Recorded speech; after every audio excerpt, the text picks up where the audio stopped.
सबको जय यीशु की। आज के दिन में मैं आप सबों का हार्दिक स्वागत करता हूं। यीशु बुला रहा यूट्यूब चैनल के माध्यम से प्रभु की कुछ विशिष्ट बातों को सुनने के लिए, समझने के लिए और उन बातों के द्वारा प्रभु से अनुग्रह पाने के लिए, आशीष पाने के लिए मैं आप सबों का हार्दिक स्वागत करता हूं।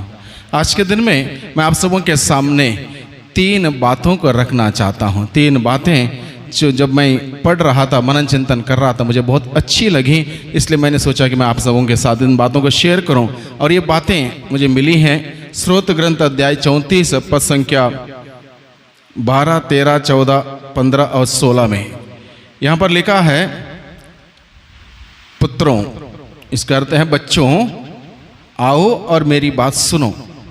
ईश्वर हम सबों का पिता, सृजनहार, हम सबों का रचयिता हम सबों से कहता है, बच्चों मेरी बात सुनो, मैं तुम्हें श्रद्धा की शिक्षा दूंगा, यानी कि प्रभु पर श्रद्धा रखने की शिक्षा दूंगा। प्रभु हमें शिक्षित करना चाहता है। किन बातों को लेकर?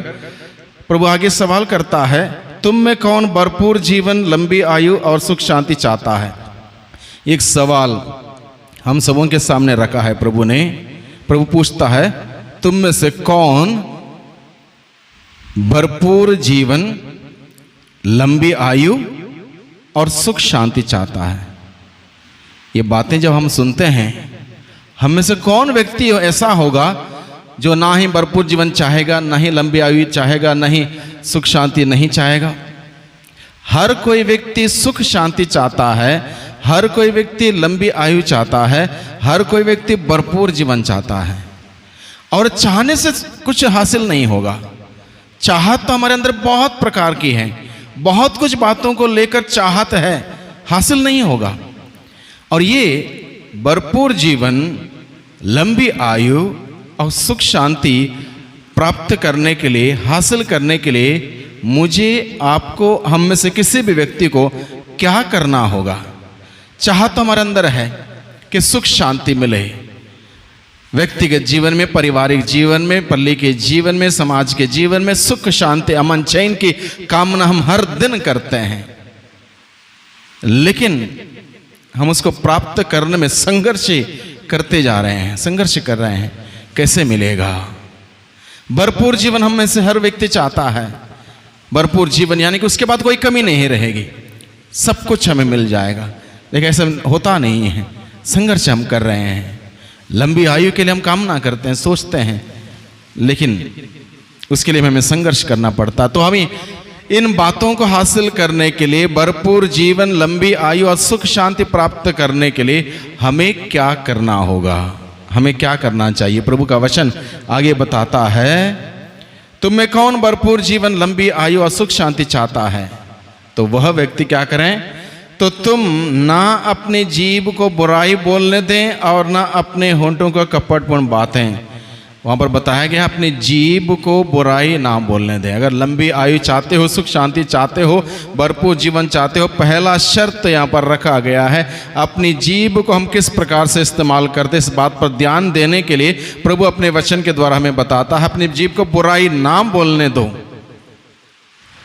बाइबल में हम लोग पढ़ते हैं, मनुष्य को हर निकम्मी बात का लेखा जोखा देना पड़ेगा। जिस दिन हमारी मृत्यु होगी, मृत्यु के बाद न्याय का दिन आएगा, न्याय के दिन हमें ईश्वर के सामने खड़ा होना होगा। वहां पर हमारी एक एक कर्म के साथ साथ एक एक बात तक का लेखा जोखा, हिसाब किताब देना होगा। जो कुछ भी मैंने इस जीव के द्वारा जो निकम्मी बात की है, जो फायदेमंद बात नहीं की, बेकार की बातें की, बुराई की बातें की, उन सभी बातों पर मुझे हिसाब किताब देना है। इसलिए प्रभु हमें बताता है कि सुख शांति चाहते हो इस दुनिया में जीवन बिताते वक्त, लंबी आयु चाहते हो, भरपूर जीवन चाहते हो, सबसे पहला हम सीखें अपनी जीभ को वश में रखने के लिए, जीभ को किस प्रकार से इस्तेमाल करते इस पर ध्यान देने के लिए प्रभु हमें बताता है। क्योंकि याकूब का पत्र अध्याय 3 पद संख्या 5 से आगे, याकूब का पत्र अध्याय 3 पद संख्या 5 से आगे अगर हम पढ़ेंगे, वहां पर लिखा है, जीभ के बारे में बताया। जीभ एक छोटा सा अंग है, लेकिन वह शक्तिशाली होने का दावा कर सकता है। सभी प्रकार के जीव जंतु, पशु पक्षी, मनुष्य अपने वश में कर सकता, जीभ को अपने वश में नहीं कर सकता। यानी कि वो एक प्रकार की ऐसी बुराई है, अगर वश में ना किया जाए, जिस प्रकार से छोटी सी माचिस की तिल्ली बड़े विशाल विस्तार जंगल को आग लगा के भस्म कर सकती, उसी प्रकार से वो जीभ अगर वश में ना किया जाए, उसको दुरुपयोग करने से हमारे शरीर को वो दूषित कर सकती है। इसलिए संत याकूब बताता है, एक ही जीभ को इस्तेमाल करते हैं, ईश्वर की स्तुति करते हैं, उसी से हम कभी कभी दूसरों को बुरा कहते हैं या दूसरों को अभिशाप देते हैं। प्रभु का वचन कहते हैं उचित नहीं है। जल स्रोत से मीठा पानी के जल स्रोत से मीठा पानी के अलावा खारा पानी नहीं आ सकता। इसलिए प्रभु हमें समझाता है, ये जीभ ईश्वर ने हम सबों को दी है। भाइयों बहनों, सबसे बड़ा वरदान है, हम मनुष्य बोल सकते हैं। इस धरती पर ईश्वर ने रचे हुए 80,000 प्रजाति के जीव जंतुओं में से हम सभी मनुष्य बोल सकते हैं। ईश्वर ने हमें जीभ दिया है। कितना उस ईश्वर को धन्यवाद देना चाहिए, इस जीभ को इस्तेमाल करते, उसका गुणगान करना चाहिए, उसकी स्तुति आराधना महिमा करना चाहिए। लेकिन कई बार हम लोग क्या करते हैं, इसका दुरुपयोग करते हैं, गलत इस्तेमाल करते हैं, दूसरों के बारे में बातें करने के लिए, उनके पीठ पीछे उनकी कहानी बनाने के लिए, उनको भला बुरा कहने के लिए अलग अलग प्रकार से नकारात्मक तरीके से इस जीभ को इस्तेमाल करते हैं। इसलिए प्रभु का वचन कहता है, लंबी आयु चाहते हो, सुख शांति चाहते हो, भरपूर जीवन चाहते हो, अपने जीभ को वश में कर लो। हालेलुया। और दूसरी बात प्रभु का वचन ये कहता है, ना अपने होंठों से कपटपूर्ण बातें, ना अपने होंठों से कपटपूर्ण बातें ना निकले। कपटपूर्ण बातें नहीं होनी चाहिए। प्रभु कपट पसंद नहीं करता। शास्त्रीय फरीसियों का जीवन कपटपूर्णता, यानी कि वो दिखावा करते थे, आडंबर करते थे, धार्मिकता का बड़ा डिंडोरा पिटवाते थे। इसलिए प्रभु यीशु ने कहा, धिक्कार तुम्हें शास्त्रीय फरीसियों, तुम बाहर से तो सुंदर लगते हो पुती हुई कब्र के बांधती, लेकिन तुम्हारे अंदर सड़ी गली चीजें हैं, बुराई है, तुम्हारे मन के विचार, तुम्हारे दिल की भावना ठीक नहीं है। अगर मेरा मन के विचार पवित्र नहीं है, दिल की भावनाएं शुद्ध नहीं है, पवित्र नहीं है, प्रभु मुझसे भी यही कहेगा, तुम कपटी हो। हम सबों से यही कहेगा, तुम कपटी हो। यानी कि प्रभु कपट पसंद नहीं करता। प्रभु सच्चाई पसंद करता है, वास्तविकता पसंद करता है, असलियत पसंद करता है। इसलिए किसी प्रकार का दिखावा, असत्य हमारे जीवन में ना हो। आगे प्रभु का वचन कहता है, तुम में से जो लंबी आयु चाहता है, भरपूर जीवन चाहता है, सुख शांति चाहता है, वो क्या करें, बुराई से दूर रहें, भलाई करें और शांति के मार्ग पर बढ़ते रहें। बुराई से दूर रहें, भलाई करें। ईश्वर जो भला है, हम सबों की तमाम प्रकार के बुराई के बावजूद उसकी भलाई समाप्त नहीं हुई, खत्म नहीं हुई, उसकी दया खत्म नहीं हुई। वो अपनी दया की दृष्टि हम सबों पर बनाए रखता है। उसकी दया हम पर रहेगी, हम सब सही सलामत रहेंगे। इसलिए प्रभु का वचन कहता है, हम सभी उसके बच्चे, उसके संतान उस ईश्वर का अनुसरण करें, यानी कि भलाई का कार्य करें, बुराई से दूर रहें और शांति के मार्ग पर अग्रसर हों। शांति का मार्ग, प्यार मोहब्बत का मार्ग, उस मार्ग पर, शांति के मार्ग पर हम आगे बढ़ें। इसलिए प्रभु का वचन कहता है, प्रभु की कृपा दृष्टि धर्मियों पर बनी रहती है, वह उनकी पुकार पर कान देता है। जब हम इस प्रकार का जीवन बिताएंगे, शांति के मार्ग पर चलेंगे, बुराई से दूर रहेंगे, भलाई करते रहेंगे। भलाई करने का मतलब क्या है? प्रभु यीशु ने कहा, जो तुम्हें सताते हैं उनके लिए प्रार्थना करो, जो तुम्हारे दुश्मन हैं उनके माफ करो, उनके लिए विनती करो। जब तुम्हें अलग अलग प्रकार के कष्ट संकट झेलने पड़ते हैं अनेक दूसरे लोगों के वजह से, उनके लिए अभिशाप मत दो, बल्कि उन्हें आशीर्वाद दो, उनके लिए दुआ करो, प्रार्थना करो। यह है भलाई का कार्य।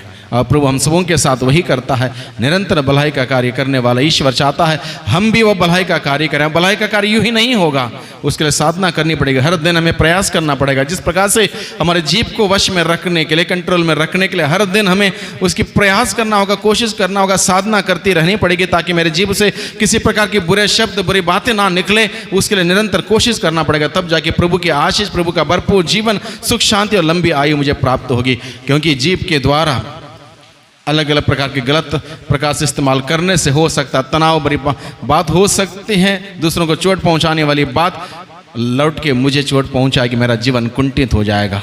अगर हम भलाई करना सीखेंगे, भलाई के मार्ग पर आगे बढ़ेंगे, शांति के मार्ग पर आगे बढ़ेंगे, निश्चित रूप से भरपूर जीवन, सुख शांति और लंबी आयु हमें प्राप्त होगी। हम सभी कामना करें आज के दिन में हम धन्यवाद दें, मुख्य रूप से आज के दिन में हमारे जीभ के लिए, बोलने के लिए प्रभु ने हमें जीभ दिया है, जो विशिष्ट वरदान है मनुष्य को ईश्वर ने दिया हुआ। इस जीभ के लिए हम धन्यवाद दें। हम कई बार सोचते तक नहीं हो सकता, कुछ भी बोल देते हैं। हम धन्यवाद दें प्रभु का, आज के दिन में बोलने का वरदान प्रभु ने हमें दिया है। केवल मनुष्य बोल सकता, अपनी भावना को व्यक्त कर सकता है, अपने विचारों को प्रकट कर सकता है। ऐसा वरदान, सुंदर वरदान प्रभु ने हमें दिया है। प्रभु को हम धन्यवाद दें। दुनिया में लाखों लोग होंगे जो बोल नहीं सकते, उनके लिए हम प्रार्थना करें ताकि आज के दिन में हम उस प्रभु की स्तुति, आराधना, महिमा करें बोलने के वरदान के लिए, और उनके लिए प्रार्थना करें जो बोल नहीं सकते। इस प्रकार से उस प्रभु के प्रति अपनी कृतज्ञता, अपनी आभार प्रकट करते उसका जय जयकार करें। वही प्रभु हम सबों को आशीष दें। आज का दिन